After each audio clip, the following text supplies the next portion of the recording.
let's switch pace and move over to Anfield, because there was a lot of talk about the Mo Salah of it all, and running down the wing. Hey, Carragher's a full blood. I'll tell you what, Jamie's. Do you know what's funny? Before you talk about Jamie, breaking news. His dagger just before halftime, 2-1 Manchester United. Casemiro. You don't even celebrate, Robin. What's happened? Like, there's not even a hands raised. Nothing. Because it's because Amarim pisses me off. That's why. And I hear it, man. I hear it. Celebrating your own team goals is still tough, yeah. Listen, I'm all for 3 points. 3 points is 3 points, and I always want Manchester United to win. But the manager needs to go. Simple as that. He said some nonsense this weekend alone that's already annoyed me. So that's I'm just like, nah.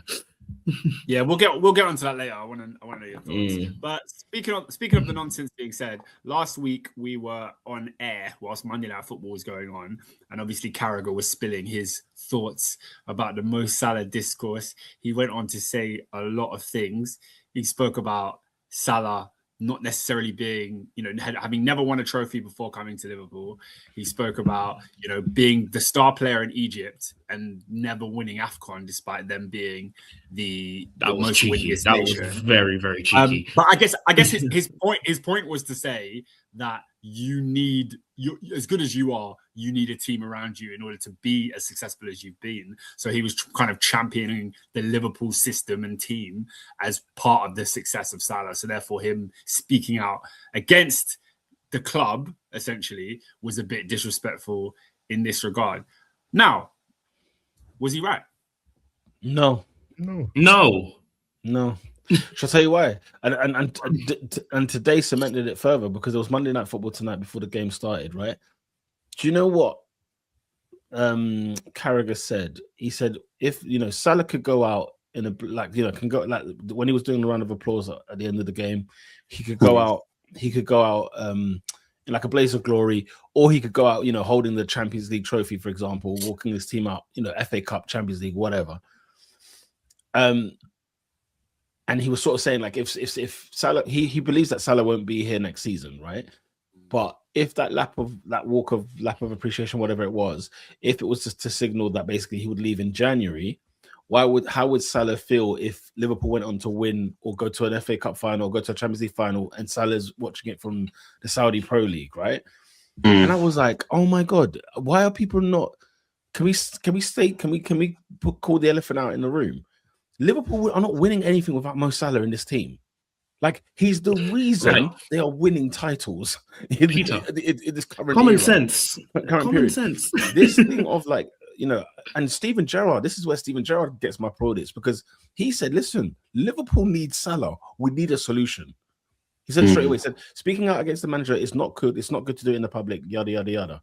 We need a solution because Liverpool Football Club needs Mo Salah. We need him. That's the truth and the fact of the matter.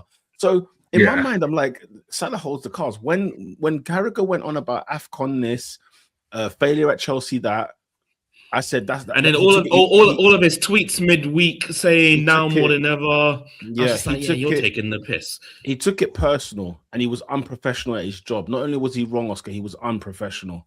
I wouldn't go that far as to say. I wouldn't go that far as to say. Oscar, it's wrong to say that he failed at Egypt. Like he was nothing. He was nothing at Chelsea. They've not won the AFCON, and to say that when we think about him in the Premier League, he was a failure. We didn't think that. But hold on. Like when Salah came to Chelsea, and it didn't work at Chelsea, right? Correct. He had to go and figure it out. Yeah. And I think I don't wholeheartedly agree with Carragher, so I hate the fact that it sounds like I'm defending him. But like, he was making the argument that as good as Salah is as a player, we've seen many great players, Steven Gerrard, who we've just mentioned, who don't end up winning the league title that their quality deserves, right? And he's saying that similarly, we are seeing it in AFCON, because Mo Salah, you could argue, is one of the best African players of the last 10 years. got to do with this conversation, though, Oscar. That's the thing. That's the I agree with you. When we're having a top 4 podcast debate, and we're saying, look, did Salah achieve what he could at Egypt? And we might say no, he didn't achieve what he could have done. Egypt, the most team that's rated in Africa, most teams win the most AFCONs, blah blah. Bring up Ernest's why have we brought this conversation here, though? This is a conversation that's got nothing to do with his time at Chelsea. It's got nothing to do with what he does at Egypt. It's got nothing to do. And by the way, I thought of Kevin De Bruyne as soon as he said that Salah comment about Chelsea. But the thing is, you know what's funny about those two? Those two didn't fail. It was just the fact that it didn't work out, as you rightly said. Salah, how old was Salah, by the way? Remember, he left Basel at like 19, 20 to come to Chelsea, right? So he was a young pup, and I still remember him scoring a goal against Arsenal, which still hurts me. He did something. Kevin De Bruyne did something when they were there, but it just wasn't. They weren't the main man, and that was a Mourinho decision. That wasn't Chelsea saying these guys have failed here. So what Carragher did, he took something that was personal to his heart, which is Liverpool Football Club, and he took it on the show and made it about that. He didn't. He was not. That's why I said he wasn't professional in his show. The only difference is, sorry, Oscar, before I finish, the only difference is that like with the Talk Sport and the Sky Sports kind of thing, this is what he's paid to do. This is what he's paid to do. So that's why I was like, nah, he's dropped the ball there. Personally, so for example, Ernest put a comment here, very stupid argument in all caps, and I think that's fair enough. Like, if you think he's wrong, fair enough. But in terms of saying he's unprofessional, like this is what it is, Oscar. He took it personal. He made it personal. He made it personal. He made it Oscar. He also he didn't, because he said no, Oscar. He said he's been throwing right backs under the bus for the last 10 years. That's what he said. What's interesting for me is that I don't think Salah's statement was like right. If we're talking about unprofessional, I think what Salah did was unprofessional. 100%. However, I have no sympathy for Arne Slot whatsoever. I have none, not an ounce of sympathy for that man. Because you cannot drop Mo Salah and then not communicate to him the plan or the process. Why? This is Mo Salah. For real. A legend. Dutch managers always have that thing, that arrogance. Like, I thought he was a calm. I know they've dealt a lot with a lot of stuff this season, but you've come in on a canting your first season, won the Prem, could have done better in the other competition. Yeah, but the thing is, David, everyone's on a calm thing when you're winning the league. When you're winning the league, everyone's on a calm thing. Conte was calm when he was winning the league. Cool. what I'm saying, when it starts going wrong, they now kick into that arrogance thing. Like, keep it the same, like how you did it last year. But it's the thing. Good times are never the best judge of someone's. That's what I'm saying. He's trying to say. Yeah. I mean, Carragher backtracked everything he said basically today. Oh, and this is the same I know. Yeah, so I'm reading the tweets because obviously I don't have it. Now, he just backtracked. Yeah, and this is the same guy that was asking, if you don't win these next games, you're getting the sack. He did say that. He said it on CBS Live. The phone. We saw that when he said, "Oh, the manager should be sacked for this nonsense alone." It's like, hold on a minute. You're saying forget. When it comes to Carragher, he's been on Arne Slot from game week 1. When they were like winning, when they were top of the league, he was on Arne Slot saying, "Look, the way we're playing is crazy." Like, he was on it from day. But what was interesting, Oscar? You know, when they were talking about the Liverpool game today on Monday Night Football, do you know what Carragher couldn't stop doing? Couldn't stop waxing lyrical about how good Salah was. Even on a piece when they were talking about Ekitike, by the way, Olivier Giroud's on Monday Night Football, mug. He's there talking about Ekitike, his French, right? No, the less said about him, the better. Champions League winner. Oh, don't you dare! He is Robin. I love it. You know I love you. I don't think you do. I actually don't think you do. He's got 5 goals that campaign. For comments like that, I don't think you actually do. So but the point I was saying was that Carragher was just talking about, isn't it great to see Salah score, getting the assist? He's there, shaking hands with Ekitike afterwards. He's there giving applauding. That's the least that we expect from Salah. Like, that's the least that Salah should get as a send off if it is his last. Waxing lyrical, and I'm there thinking, hang on a minute, someone's had a word with Carragher. Someone's got on the phone to him. Because he knows what it is. You don't really want to make an enemy of him. Because if the fans had to pick, Oscar, the reception he gets when he comes on the field, I was like, do you know what? I didn't think Liverpool were going to back it like this. I genuinely didn't think that. I didn't think the fans would. I thought AD was like the only Liverpool fan that I was aware of that was backing Salah on this. He comes on the pitch, he gets a standing ovation, mate. I was like, oh dear, this does not look good on the manager at all. It doesn't. And do I say this crazy statement? I'm going to throw it out there just for the sake of it. I think by the time Salah comes back from AFCON, Arne Slot won't be in the job. You're moving a bit mad. That's wild. I think bring up Liverpool's fixtures. I think Liverpool have stepped in and said, "Yo, big man, hey, you better fix this." That one I can agree. Him getting the sack, nah.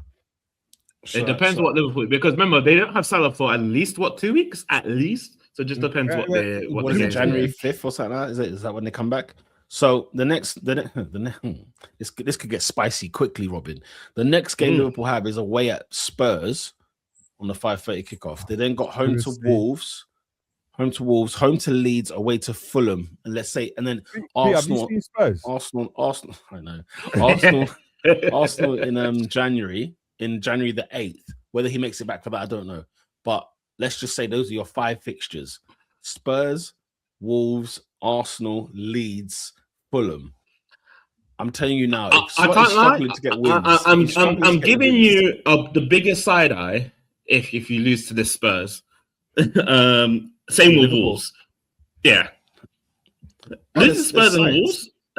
I'm looking at you saying, what's going on here? Them man are not serious, bro. He'll beat them, man. Yeah, that's what I'm saying. If he doesn't, I don't see a world, unless they do kiss and make up, I don't see a world where in February I'm looking at Salah and Slot together.